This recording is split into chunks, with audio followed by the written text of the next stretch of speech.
These financial terms get thrown around everywhere, but most people have no clue what they actually mean. Understanding just these 8 concepts could literally be the difference between being broke at 65 or retiring a millionaire. So let's break down every financial concept that's been confusing you in the simplest way possible. First up, credit scores. This mysterious 3-digit number that somehow decides if you can buy a house, get a car, or even rent an apartment. It's like having a report card that follows you around for life, except nobody taught you how the grading system works. Your credit score ranges from 300 to 850. Below 580, you're basically financial kryptonite. Above 750, you're sparkling with adult credibility. Most people are stuck somewhere in the middle, wondering why they can't get approved for anything decent. Here's what actually matters. Do you pay on time? That's 35% of your score. How much credit are you using versus what you could use? That's 30%. The rest is just how long you've had credit and what types. The crazy part? You can have 0 debt and still have a trash score if you don't have credit history. The game is rigged, but once you learn the rules, you can rig it back. Next, compound interest. This is either your best friend or your worst enemy, and most people have no idea which one they're dealing with. Einstein supposedly called it the 8th wonder of the world. Whether he actually said that or not, the man had a point. Here's the deal. Simple interest is like, here's a flat fee, thanks for playing. Compound interest is like, every dollar I gave you now has clones and they also want rent. Put $100 in a savings account at 1%. In 30 years, you'll have $135. Exciting stuff. Put that same $100 in investments averaging 7%. You'll have over $760. But here's where it gets scary. That same compound magic works against you with debt. Miss a credit card payment at 20% interest. Your $12 burrito turns into a $50 regret faster than you can say financial mistake. The rule is simple. If you're paying compound interest, kill it fast. If you're earning compound interest, feed it and let it grow. Inflation, the silent wealth killer that nobody talks about at parties. You know that feeling when you buy a bag of chips, open it up, and it looks like it's already been half eaten. Then you check the price, and it's 30% higher than last time. Congratulations, you've been hit by inflation. Inflation is what happens when money slowly gets less valuable over time. Your $5 bill is still technically $5, but it buys less gas, less food, less everything. It's like your money is on a diet you never signed up for. A little inflation is normal, even good. 2% a year? That's fine. But when it spikes to 8%, 9%, 10%, your savings account becomes a slow-motion bank robbery where the thief is time itself. This is why keeping all your money in a regular savings account is actually losing money. You're not keeping up with inflation, you're falling behind. The stock market, where fortunes are made and lost, and where most people think it's basically legalized gambling.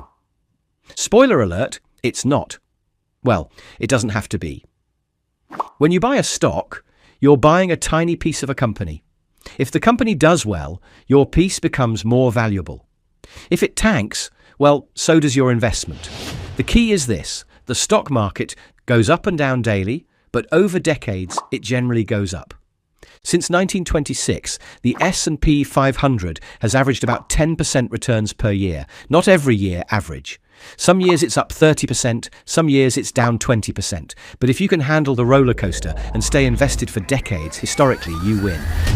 The people who lose money are the ones who panic sell when it drops and buy when it's expensive. They're basically buying high and selling low, which is the opposite of making money. Mortgages. The 30-year commitment that makes marriage look like a casual fling. Most people sign up for the biggest debt of their lives without understanding what they're actually agreeing to. Here's the reality.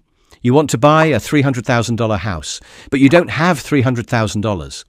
So the bank says, no problem, we'll lend it to you. But here's the catch. Over 30 years at 6% interest, you'll actually pay about $540,000 for that $300,000 house. You're basically buying the house twice. But here's a hack most people don't know. If you can afford a 15-year mortgage instead of 30, you'll save hundreds of thousands in interest. Yeah, the monthly payment is higher, but you'll own your house in half the time and pay way less overall. It's like choosing between a slow financial bleed or a quick financial sprint. Taxes, the inevitable life event that somehow nobody prepares you for. You work hard all month, then get your paycheck and wonder where half of it went. Welcome to adulthood, where the government takes a cut of everything. Income tax hits the money you make. Sales tax hits the money you spend. Capital gains tax hits the money your investments made while you were sleeping. The government has figured out how to take a little bit of every dollar, and they expect you to say thank you. Here's what most people don't understand about tax brackets. You don't pay the highest rate on all your income. If you make $50,000, you don't pay 22% on the whole thing. You pay 10% on the first chunk, 12% on the next chunk, and so on. It's like a staircase, not a cliff, but the government makes you guess how much you owe, even though they already know. If you're right, great. If you're wrong, you're in trouble. It's like a game show where the prize is not going to jail. Banking, where you think your money is sitting in a vault being guarded by dragons, but it's actually already gone. Most people think banks are like giant safes, but they're actually more like financial matchmakers. When you deposit $1,000, the bank takes $900 of it and lends it to someone who wants to buy a jet ski. They only keep about $100 on hand, betting that not everyone will show up at the same time asking for their money back. This is called fractional reserve banking, and it works great until it doesn't. Remember 2008? People lined up to withdraw their money, and the whole system almost collapsed. Banks make money by lending your money at a higher interest rate than they pay you. You're the supply, borrowers are the demand, and banks are the middleman taking a cut. The good news: in the US, your money is insured up to $250,000 per account. So even if the bank fails, the government promises your money is safe. Probably. Finally, risk versus return, the fundamental rule of investing that everyone ignores until they lose money. Want high returns? You've got to accept high risk. Want guaranteed safety? You've got to accept low returns. You can't have both. A savings account paying 1% is safe, but inflation is eating your lunch.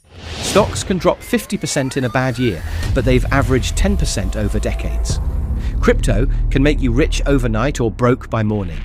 Real estate is usually stable, but requires huge upfront costs. The secret isn't avoiding risk, it's managing it. Don't put all your eggs in one basket. Diversify. Some safe investments, some risky ones, some domestic, some international. The goal isn't to avoid losing money ever. It's to make sure that when you do lose, it doesn't wipe you out completely. So there you have it. 8 financial concepts that most people find confusing, explained in simple terms. Credit scores are your financial report card. Compound interest is either your best friend or worst enemy. Inflation is slowly stealing your money. The stock market rewards patience. Mortgages are 30-year commitments that cost twice what you think. Taxes are unavoidable but manageable. Banks are middlemen, not safes. And risk and return are joined at the hip. The financial world loves to keep this stuff complicated because confused people make bad decisions, and bad decisions make other people rich. So the next time someone starts throwing around financial jargon at a dinner party, you won't be the one nodding along pretending to understand. You'll be the one actually knowing what they're talking about.